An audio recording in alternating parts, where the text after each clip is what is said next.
The year is -1 million or some shit. You and your cousin are down at the river collecting some crawdads and fish to bring home to feed your family when you see an enormous shadow encompass the ground. You both dive into the water because you know exactly what this shadow is. Unfortunately, your cousin's body never splashes down into the river because two gigantic clawed hands the size of Jeremy Corbell's balls swoop down on a 20-foot wingspan and rip his feet off of the earth. You know that there is no surviving this, but you don't grieve because this shit happens all the time. Instead of grieving, you're hypnotized by the most heinous sound of your cousin being shredded into little bite-sized pieces to be fed to the babies of this gigantic bird of prey. As the gargled screaming starts to die down, you realize that you are in the water. Jumping in the water made sense to avoid this first problem, but you now realize that you have an entire new set of problems. As you scramble and scrape mud to get back on land, you feel the entire bottom of the riverbed move beneath your feet.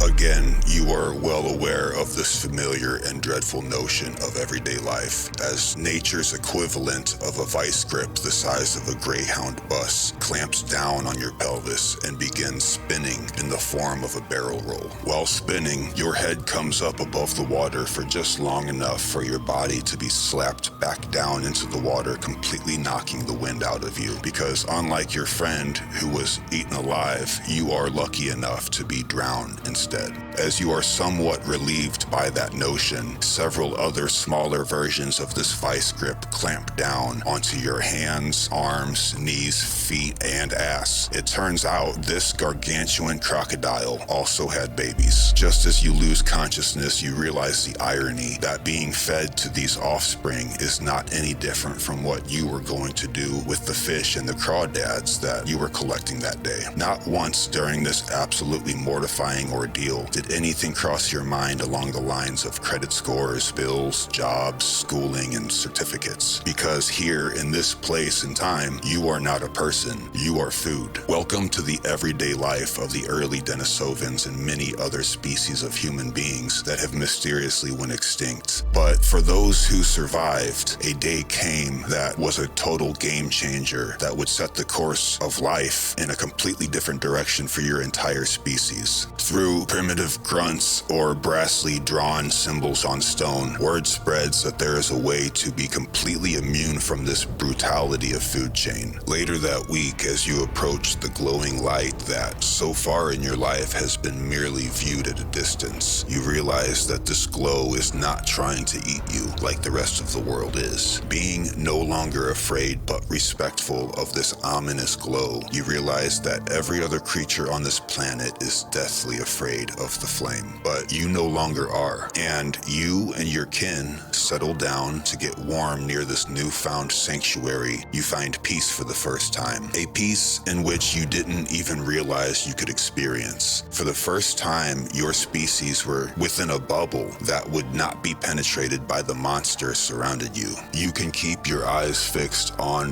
this glow instead of having your head on a swivel 24/7. The glowing eyes that you know are in the distance belonging to creatures whose one and only goal is to can kill you, only watch in amazement from a distance because you have conquered a part of nature that no other species ever has. Aeons later, a brilliant mind belonging to Manly P. Hall would coin the prana, or divine spark within us, as an archetype called the inner flame. And this is no coincidence, because as your head comes off that swivel and you gaze into that fire completely still, you become the first human being to look within. There are still monsters, though. To hide from the cats, you could go into the nooks and crannies of Earth. To hide from the crocodiles of the water, you could climb up a tree. To hide from the giant birds of prey, you could go into the caves. But in every single one of these places of safety is the giant and cunning serpent waiting for you. Unable to escape the serpent, you had to fight, later creating a mythology that is still used worldwide. But now at the center of your people is a glowing glowing light that none of those creatures would dare approach. Even though you are not yet at the top of the food chain, you have found a way to transcend it. For you, this is simply relaxation. Those who gazed into that fire would continue looking deeper inward, finding more and more of the worlds blooming within us all. Life for your species slowly begins to turn from survival mode to exploration of the self, an activity that would later be called Zen.